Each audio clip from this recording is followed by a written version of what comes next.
Meus irmãos e minhas irmãs presentes aqui no Santuário da Vida, você que reza conosco pela Rede Vida de televisão, nós iniciamos o tempo do Advento, este tempo de alegre expectativa para o Senhor que vem ao nosso encontro. Bem sabemos que o tempo do Advento, ele é um tempo de dupla espera, dupla expectativa. Por que dupla? Porque ele não é meramente um tempo de preparação para o Natal, em que celebraremos a primeira vinda do Senhor ao mundo.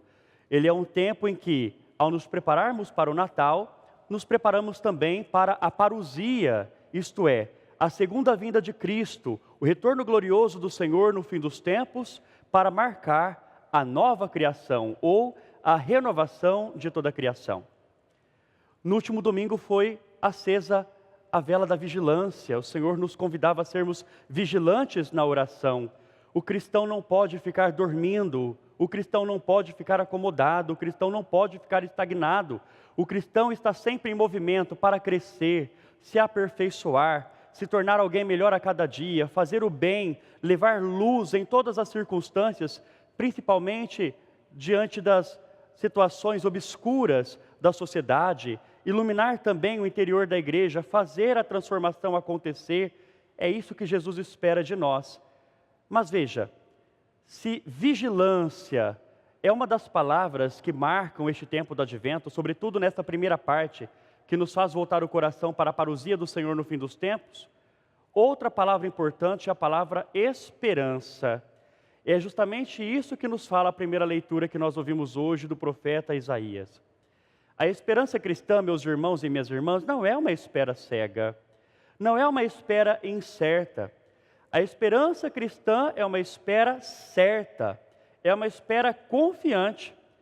E quando nós olhamos para a promessa de Deus, de que enviaria ao mundo um Salvador, um Redentor, para colocar a humanidade num caminho que levasse os homens e as mulheres de todos os tempos e lugares ao encontro dele, nós vemos Deus cumprir essa promessa. Com a primeira vinda do Senhor ao mundo, nós temos a firme convicção de que a promessa do retorno glorioso de Jesus no fim dos tempos também se realizará. Por isso que é uma espera, portanto, certa, uma espera firme, uma espera sólida, uma espera convicta. Olhemos para a primeira leitura. Isaías profetiza a esperança de dias melhores. E o que marcará esses dias melhores de que nos fala o profeta na primeira leitura? Os surdos ouvirão, os cegos enxergarão, os pobres vão se rejubilar no Senhor, e os humildes vão se alegrar plenamente. Não haverá poderes tiranos que oprimem, que massacram, que exploram o ser humano. Os seres humanos, por sua vez, vão adquirir a plenitude da sabedoria, vão viver felizes para sempre. Ora, esses dias melhores de que nos fala o profeta Isaías na primeira leitura, começam com a primeira vinda do Senhor ao mundo. E nós vemos isso com muita clareza no evangelho que acabamos de ouvir. Jesus que cura 2 cegos, Jesus que concede a 2 homens, a 2 pessoas deficientes visuais, a oportunidade de enxergar com clareza, de contemplar a luz do dia, de ver a realidade tal qual ela é. Portanto, a profecia de Isaías na primeira leitura começa a se realizar com Jesus na sua primeira vinda ao mundo, mas se realizará de forma plena na segunda vinda gloriosa do Senhor no fim dos tempos. Segunda vinda esta que a primeira parte do tempo do Advento está nos falando nos últimos dias. Portanto, a profecia de Isaías que se cumpre em Jesus aponta também para aqueles tempos escatológicos, em que não haverá mais deficiências, não haverá mais escuridões, trevas que envolvam o ser humano, não haverá mais poderes tiranos, poderes opressores, poderes que exploram, poderes que matam o ser humano, matam o interior do ser humano. Todo e qualquer tipo de mal desaparecerá plenamente da face da terra. Ora, meus irmãos e minhas irmãs, quando será o retorno glorioso de Jesus? Nós não sabemos. Jesus diz que sobre o dia e a hora, nem os anjos sabem, nem Ele mesmo, mas somente o Pai. Mas até que a vinda do Senhor se realize, até que o Senhor retorne glorioso em sua parousia, para julgar todos e recompensar a cada um segundo as suas obras, cabe a nós fazermos todo esforço possível para vivermos e semearmos esta profecia de Isaías que ouvimos na primeira leitura. Ora, se não temos o poder de cura, nós temos o poder para aliviar. Se não temos o poder e a autoridade para expulsar uma enfermidade da vida de alguém que padece, nós podemos consolar este irmão e esta irmã. Se não temos como fazer coisas extraordinárias, coisas que movam montanhas, e não é isso que o Senhor espera de nós, mas nós podemos fazer a diferença em pequenas ações, em pequenos gestos, que podem transformar a vida de quem precisa e quem muitas vezes está do nosso lado. O mundo pode ser um lugar melhor para todos, e deve ser um lugar melhor para todos. E nós cristãos que não estamos no mundo à toa, podemos também fazer o melhor para que o mundo seja um lugar melhor para nós mesmos e para as pessoas ao nosso redor. E para quê? Para que este mundo seja um reflexo antecipado do mundo que está por vir. Para que este mundo seja uma prefiguração dessa transformação plena que nós esperamos com a segunda vinda do Senhor. Para que o número dos salvos possa aumentar cada vez mais a partir do nosso intermédio. O Senhor conta comigo, meu irmão e minha irmã. O Senhor conta com você.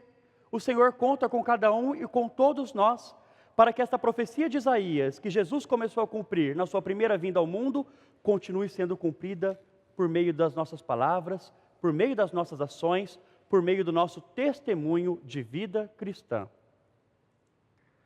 Olhemos para o Evangelho. Jesus cura 2 cegos e pede que eles não contem a ninguém, mas eles vão e espalham a fama de Jesus. Se de um lado nós temos os fariseus, que se consideravam sãos, plenamente sãos, capazes de enxergar a realidade nua e crua tal como ela é, nós temos de outro lado 2 cegos, que não enxergam, mas confiam plenamente em Jesus e a partir da cura passam a enxergar plenamente. Quem são verdadeiramente cegos? São aqueles que não acolhem a proposta de Jesus.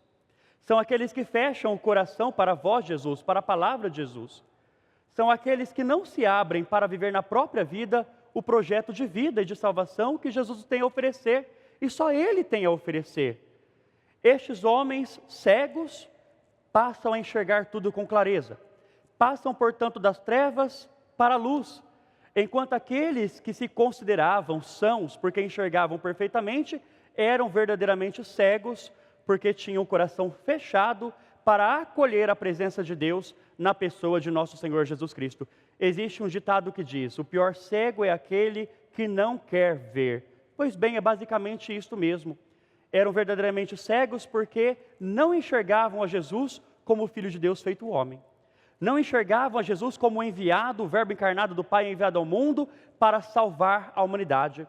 Não enxergavam a proposta de vida que Jesus oferecia por meio das suas palavras.